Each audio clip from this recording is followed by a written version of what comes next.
So the sunnah is, and slow down. Alhamdulillah, my voice is not the best. Don't try to imitate my voice, right? I'm not even going to recite in a particular way. Say, Alhamdulillahi Rabbil Alameen. You're thinking about what you're saying. Pause. Ar-Rahmanir Rahim. You're thinking about what you're saying. Pause. Allah is responding to you. Maliki Yawmiddin. Until the end of the surah. Every time. This is how the Fatiha is supposed to be. If we want to be given the real value, if we really want to be guided, we must interact with the Fatiha. So brothers and sisters in Islam, from now on, no more lousy Fatiha, no more reading it without pondering. We will not, I'm telling you, the shaitan will try to make it very difficult now. Because if we start doing the Fatiha right, he lost. Ultimately, he lost. So he will try to trouble us in our Fatiha, but we will strive. And so when we do isti'adah, we should mean it. A'udhu billahi minash shaitan rajim. Really mean it. Bismillahir Rahmanir Rahim, for Allah's blessings and support. Alhamdulillahi Rabbil Alameen, until the end. Every time. When one of our children is sick, we do ruqyah with the Fatiha. Put our hand on him and recite the Fatiha with understanding, with khushu', and the list goes on. So, in summary, the greatest chapter in the Quran, the Fatiha. The Muslims lost it, so they became lost. The Muslims have lost it, and so they became lost. If we want to be retrieved, if we want to be found again in this deen of Islam, then we need to find the Fatiha in our lives. I hope in what was presented tonight, there was some aid or help to enable us to understand what the Fatiha is. Do refer to the tafsir in the language which you speak, if Arabic is not your mother tongue, so you will know what is exactly is intended, and there will be more elaboration than what I have mentioned tonight. But the ultimate objective, brothers and sisters in Islam, is that we want to live Islam in our lives as a dynamic force, not as a ritual. And the Fatiha is like the head for the body. So with this I conclude this lecture. وآخر دعوانا الحمد لله رب العالمين وصلى الله وسلم على نبينا محمد. If you have any questions, you may ask. Why is music haram? Oh! Wait, inshallah. We're going to start like we did last time.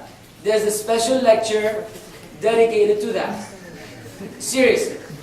You will hear everything you want to hear about music except music. So be patient, inshallah, because I can't give the lecture tonight. How many prophets are in the world? None. Because this is in the present tense. Are is in the present. If you said how many prophets were in the world, thank you very much, then according to the hadith, there were 1,000... 124,000. No, 124,000, and the messengers were 300 and something. Right, 313. Who remembers the messengers? Because the prophets and the messengers are not the same. Anyways, the messengers were 300 something. Among them, the prophets were 124,000. Jazakallahu khairan. Is the Bible changed? Yes, indeed. Yes, indeed, it is changed. I mean, we don't read the Bible. What is the Bible? We have a gospel. We're supposed to have the Injil of Isa, the gospel of Jesus. We don't have the gospel of Jesus. We have a Bible which contains the Old Testament and the gospel of John, Luke, Matthew, Mark, and the letters that Paul wrote to everybody else in the Christian world. And this they called it the Bible, good news, whatever, the information, the book, that's what it really means.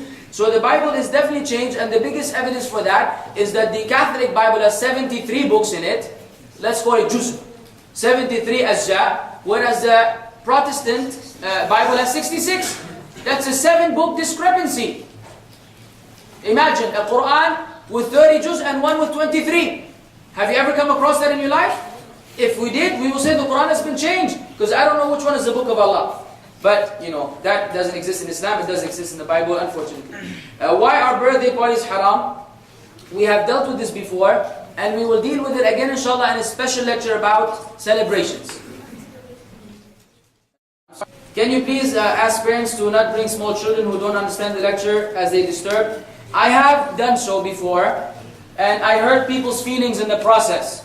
And I try not to hurt any Muslim's feelings as much as I can, even though I wind up doing it throughout the lecture. but I don't know, Allah, I'm confused.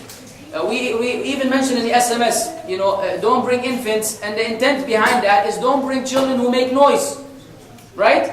Either a child who's able to remain seated or not, because it does disturb. Unfortunately, me as a speaker, I lose my chain of thoughts. The video, which is eventually uploaded on YouTube and put on DVD, which we require a particular quality, will lose some of its value because of the noise in the background. And people love to look around whenever they hear noise. Everybody looks, I see them. Half of the people look over there and they look back and they want to look in the women's section, which is not very pretty. Even if you hear noise there, we shouldn't be looking over there at any point in time. So yeah, I mean, I to even teach the children to chill, and remain silent. If they're going to play with something, drawing or something, not a straw or something that makes noise, but we don't want to deprive the mothers of coming and the children to learn. But I like the way you put it, if they don't understand. Because we want them to be in a good environment, but on the condition that they understand, like these young men over here, mashallah. If they don't understand, kindly, I don't mean to push you away or kick you away, but try to avoid bringing the children on that hour on Monday night, so everybody else will be happy. Ma'alish, huh? When you should not reply to the salam, when you're in the hammam. Seriously? For non-Muslim people. I'm sorry, it rhymed. Huh? For non-Muslim people, I think. No, for a non-Muslim there's a difference of opinion. You can either say وَعَلَيْكَ or وَعَلَيْكَ. Some of them say وَعَلَيْكَ السَّلَام if you confirm that they said السلام عليكم and not السلام عليكم. There's a difference of opinion. But jazakallahu khairan. Yeah. Usually in the hammam, in the salah you do a gesture. Many people don't know the sunnah, but the Prophet ﷺ, while he was praying, some of the Sahaba gave him salam, and he made a gesture with his hand like this, by returning the salam. And so as far as I know, jazakallahu khair, it's only in the hammam. Bathroom. Wallahu a'lam. Yes, brother. Yeah, I wanted to ask you regarding istikhara. If one have three choices, and it seems all three of them are kind of serious. Right. When you should do istikhara, and because I remember last time you said istikhara is not about the choices, it's about you want to do one thing or not. So if a person is facing three choices, how should he do istikhara, when he should do istikhara, or... Right. There's a major misconception among the Muslims that istikhara is like eeny, meeny, miny, mo. You know that one? If somebody gives you 2 strawberry cheesecake and chocolate cheesecake, and you say, okay, which one am I going to get? So you count eeny, meeny, miny, mo, and whatever one comes, I'm going to choose that. Istikhara is not like that. It is not when you're confused, so you then do istikhara, as many people assume.